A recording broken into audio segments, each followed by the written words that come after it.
Note, this video is simply me stating my own opinion about the game. If your opinion differs from this, that's okay, I don't mind. This is simply my own opinion and you do not have to agree with me. Also, I'll probably be ripping off styles from other people because I'm very unoriginal. Hello, this is Garrett and I'm going to whine about games. The game in particular being Turtles in Time Reshelled by Ubisoft. The game is essentially a graphically enhanced remake of the original Turtles in Time, released for the Xbox 360. If you can't find it, it's not called Teenage Mutant Ninja Turtles Turtles in Time in the game list, but it's simply called Turtles in Time RS. So if you can't find it, it should be over there in the arcade list of games. The game also plays slightly different from the original game, so I'm going to be talking about that. Sadly, I don't have a real good way of recording the game, so I'm just going to use my drawing skills. Now, the game starts off a lot like the original Teenage Mutant Ninja Turtles Turtles in Time intro, only a lot more epic and Bionic Commander Rearmed styled. And after the epic intro, you start your game in one of 4 difficulties: easy, normal, hard, and hardcore. The differences between the difficulties seem to be mostly the amount of enemies and the amount of lives you start with. At normal difficulty, which I changed to after level 3, more about that later, you start off with 7 lives, the maximum of the original version without using the cheat. On hardcore mode, you start off with 3 lives, which I think was the minimum amount on the original game.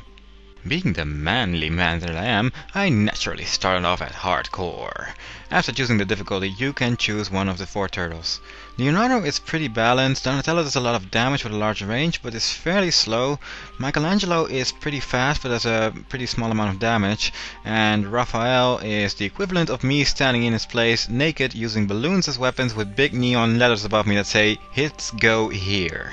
As I chose Leonardo to start off with, as I liked balanced thingies, I went on to play the game. Now, there are a few differences when playing this game compared to the original one. One, of course, being the graphics. The graphics look, in my opinion, pretty fancy. It's essentially Turtles, only in 3D and with pretty lighting. No problem so far. And then there is the fighting. The fighting. Now, in the original game, when you hit the enemy, he would be stunned for a while.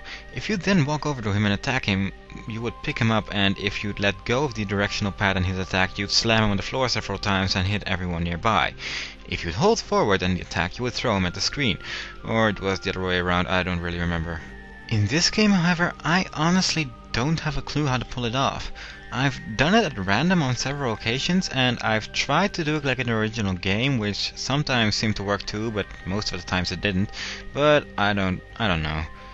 It doesn't really matter anyway if you know how to throw or not, because, well, I'll get back to that later when I start talking about the levels. Anyway, there's also the dash attack, which in the previous game you could choose between auto dash, which would make you dash whenever you walk forward for a while, and manual dash, which would make you dash whenever you push this directional button twice in the same direction.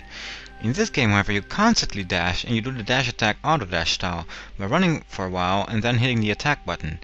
This feature basically screws you over at the final boss, because he tends to block first and then immediately attack, and you stand still for a while after using the dash attack.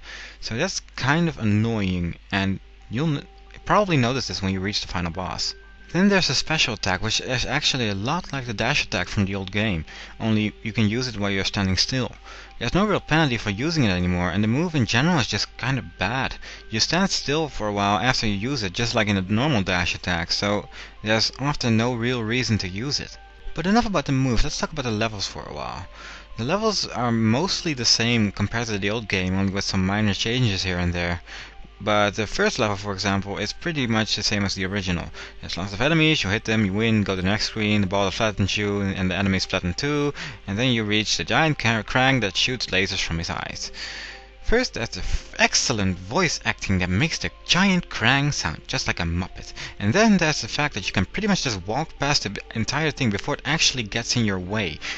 Unlike in the old game, where you actually was forced to fight near the giant Krang robot thing, and you were pretty much screwed if you didn't look out for it, but now you can just run past it. And then you reach the boss, Baxter, and once again, more whining. He's essentially the same as in the old game, with a small exception. He seems to have super armor and vulnerability when he shoots. Super armor being that he won't be stunned when you hit him. On hardcore mode, he shoots a lot. And then when he has half health, he gets the gun that shoots hands, and then he's so ridiculously slow, he's essentially a pansy. But in general, I'm not a huge fan of a boss who spams bullets and is invulnerable when he's shooting said bullets. You beat him, you hear Cowabunga, which I swear even the SNES version pulled off better, and then you go on to the next stage. I'm now quickly going over the voice acting. It's bad. They have little phrases they say at certain times, like when you pick up a pizza or something. Every single turtle's voice sounds like, well, a turtle. However, to hear the exact same sentence every single time during each power-up gets a little old. And when the big enemies spin you around, you'll hear him say, "Ugh, I'm seasick," or something similar. Every single time. And when you get spun around 3 times in a row, you want that turtle to die. And Krang still sounds like a Muppet. Anyway, level 2 is essentially level 2. The boss is stupid, has less super armor, but still has some of it, but oh well, whatever. Level 2 is okay. And then there's level 3. Now in harbor mode, this is basically just funny to see. The third level is the sewer level, and I finally found out why and all the enemies died in one hit in the SNES game. It's more fun that way. In this level, you have to hit every enemy the same amount of times as in any other level. And the most fun about it is sometimes the entire screen is actually filled with enemies, and then there's the spiked ball traps that are in the water sometimes, and when you hit those, you cannot actually move anymore, unlike in the other game where you can just hop around. In this game, you basically stand still in one position. So if you get hit by one and you fall into one immediately afterwards, well, tough luck, you're stunned again, hooray! And then all the enemies run around you, and then you get hit again and again and again. And then you will get hit stunned and by every single enemy. And one time I actually got hit stunned from half of my health bar until I was dead. That was fun.